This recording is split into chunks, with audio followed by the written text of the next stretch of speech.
Hey y'all, this is Stacy with the Craft Room Diaries. It's been quite a while since I did any tutorial videos, but a scrappy friend of mine is new to the world of Cricut and also to the world of downloading things. She's using a Mac, so I'm just doing this little tutorial mainly for her, but I thought that some of you guys might actually be able to benefit from it.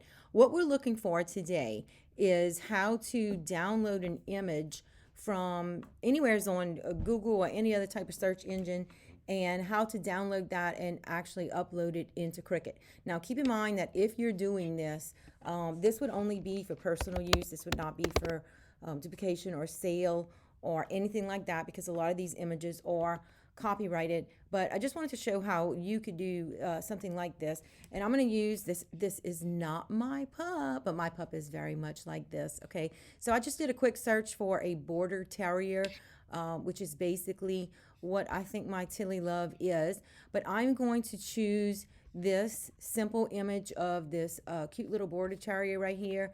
And in order for me to download, I'm going to save this image. So I'm going to two finger click or right click on the image, and I'm going to choose Save Image As.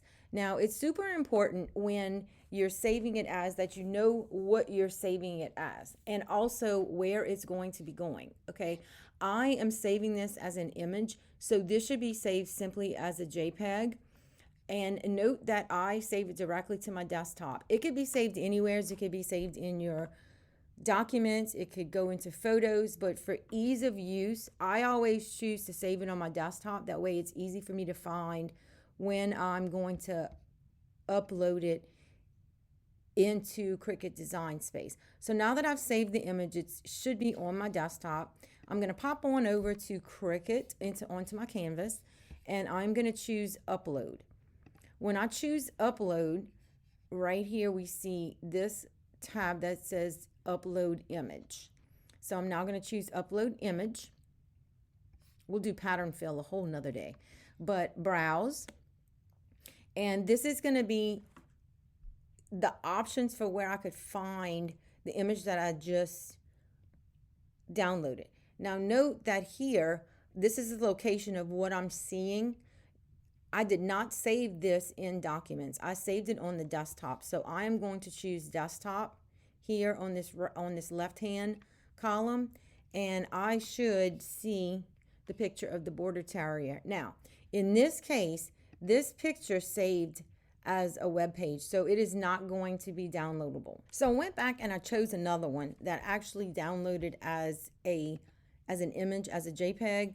So I'm going to go back and re-choose that one.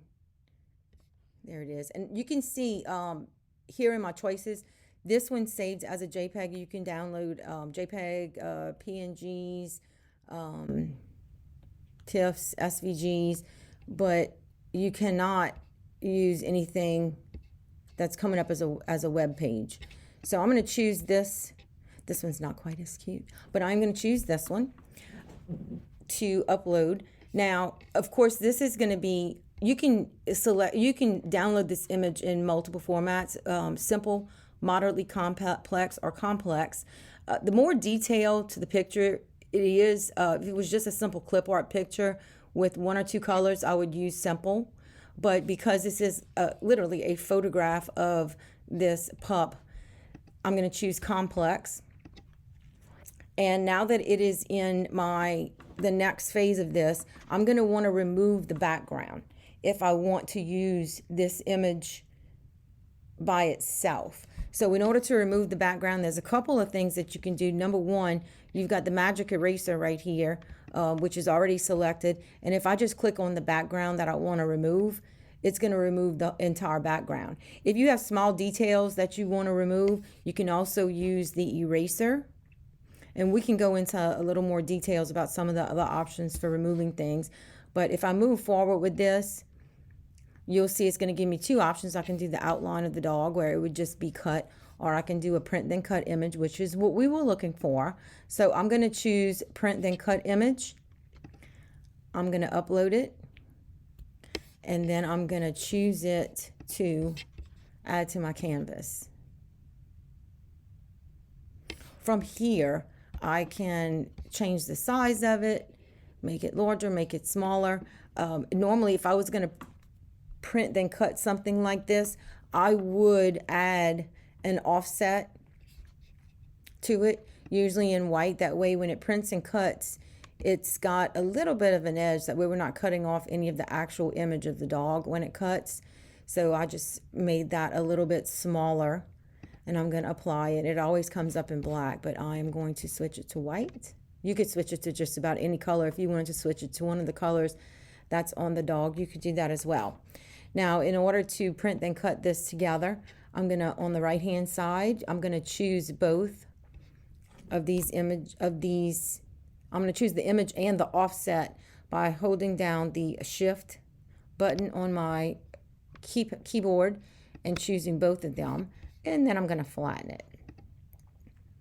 Now, if I was ready to print that, I would now go to Make It, and you can see what that would actually look like as a print then cut. Well, I hope you got a little bit of information that you can possibly use for this, and I hope you'll join me again on the Craft Room Diaries. Have a great day.